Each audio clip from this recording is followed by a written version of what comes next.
Maria Sanchez with KATYTV.com and the Maria Sanchez Show. We are about the county, by the county, and for the county, and we are endeavoring to help you have knowledge which gives you power, which gives you a better informed decision. To that end, we have in studio with us Scott Harris, who is the owner of Mustang Marketing, and a political, what is a great word for you in that? Wonk. Okay, we could go with wonk. I was going to go with hobbyist, but we could go with wonk. I like wonk. And I've invited Scott to visit with us to get the information to you about the propositions, to make the words jump off the pages, and to give you something to think about so that you make a better informed decision when you vote on November 2nd. So, Scott, thank you for taking the time. It's an absolute privilege. You know I love talking about this. I imagine that's part of the definition of wonk. So, yes. Having read all of this, it's an absolute pleasure to get to talk about it. Thank you. And we're on to Proposition 21, so I'll let you read what it is. This is a very simple proposition, probably the easiest of the 9 to understand. It establishes an $18 annual vehicle license surcharge to help state parks and wildlife programs. And basically what it says is if you register a vehicle in the state of California, not a commercial vehicle, not a trailer, but a car, basically. If you register a car in the state of California, you're going to pay an $18 premium, and that premium is going to go into the state park system. The benefit to you will be that the money goes into the state parks. Roughly $250 million will transfer into the state parks that isn't there. There's no argument that our state parks are in trouble financially. The trails are not being maintained. The bathrooms are being shut down. We have some real problems with our state parks. And you then get in free. Every vehicle that has paid the $18 fee gets into all the state parks for free. So if you're a regular visitor to state parks, it's a heck of a deal. You would, of course, be in favor of it. And if you're not a regular visitor, then you have to talk about some other issues and things which I think we should probably chat about as we go through this. It increases state revenues about $500 million annually. Now, when you say you're increasing state revenues, you're increasing taxes. I mean, it's a fee, it's a tax, it's money that we're not paying now.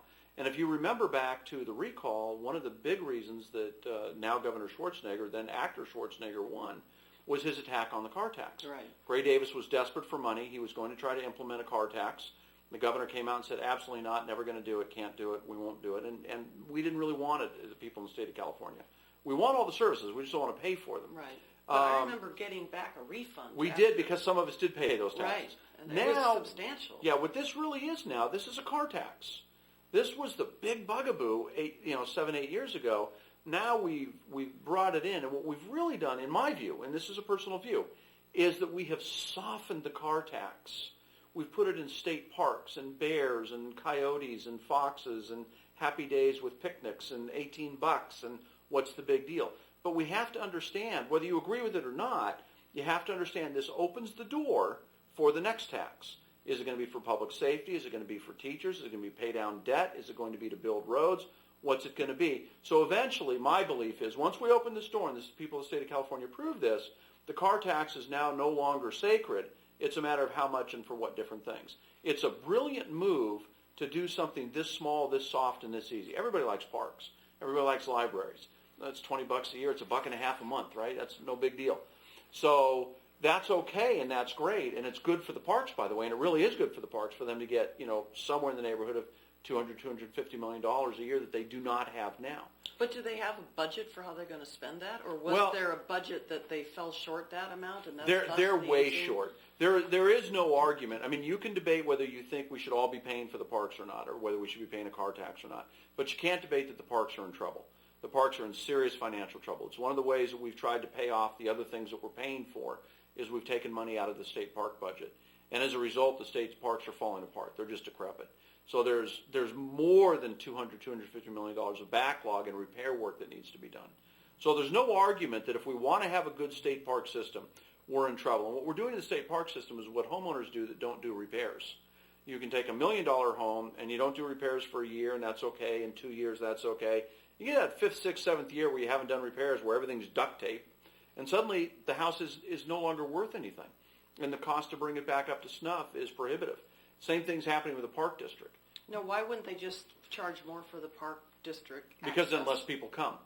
It's supply and demand. I might go to the park for $7 a day, but I may not go for $15 a day. Mm-hmm. And then so once it gets to 15 and less people go, now I got to raise it to $20 a day. And pretty soon, nobody's going to the park. Which is the point behind the cigarette tax. Yes. The higher you tax, the less Exactly. people buy. And it's a weird thing because we understand that in cigarettes, right? We discourage people from smoking if you raise the taxes. Right. But they don't want to see that in something that we like, which is parks. But if you raise the entry fees, less people will go. It's a fact. So, Scott, am I hearing you say that it's not just about $18, but it's about what you're opening up? I believe for the it is. future? I believe it's a philosophical decision that we're making. I think most people in the state of California would gladly throw a $20 bill in the kitty to keep the parks running smoothly. I don't think a lot of people would have a big problem with that. I really don't. Even all the people who are no new taxes, no new fees, $20 for a year to keep the parks running, and you get into all the parks for free.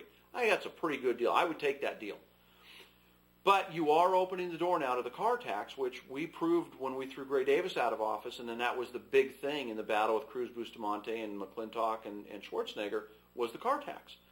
And so, but once you open this door, it's no longer a matter of whether we're going to get more. It's just a matter of how soon, how much, and what they're going to be designated for. But, of course, you could argue that we'll cross those bridges when we get there. Absolutely. And we can say, and of course, that's what the park people want. All Right. they want us to do is focus on, for $18 a year, we can save the parks and you can get in for free.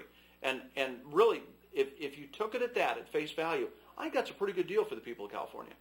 I think that's a pretty safe bet. Talk about the local angle now. We do have a couple local angles. Number one, the rebuttal against is signed by Peter Foy, who's one of our county supervisors, and Peter clearly has an eye on statewide office and is looking for it. So I suggest if you get a chance, grab your pamphlet and read what Peter wrote and what Peter signed.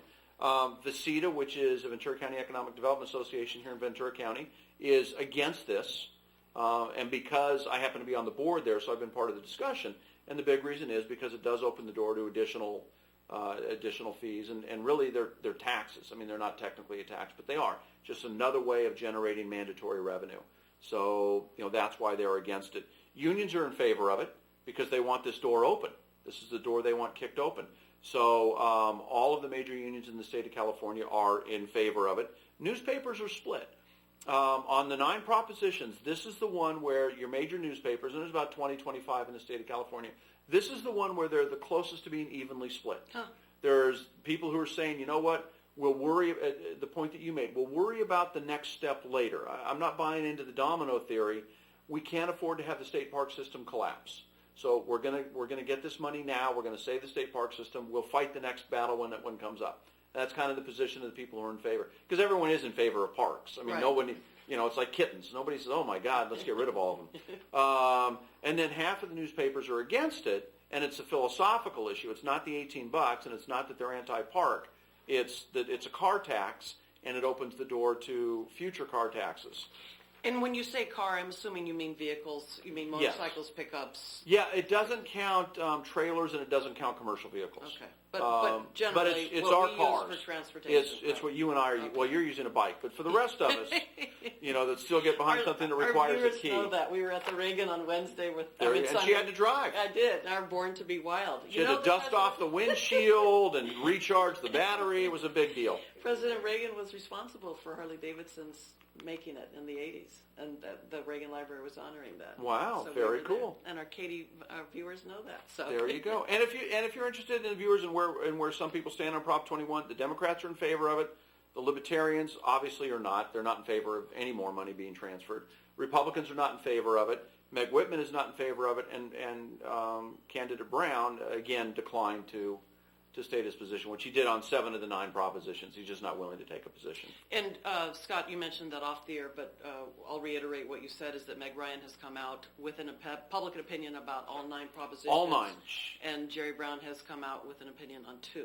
Prop 19 and Prop 23 are the only 2 he's taken a position on. The other 7, he just doesn't have the courage to do it. And that's probably an opinion. I didn't tell you which way to vote. I just gave an opinion. Scott Harris with Maria Sanchez with KADYTV.com.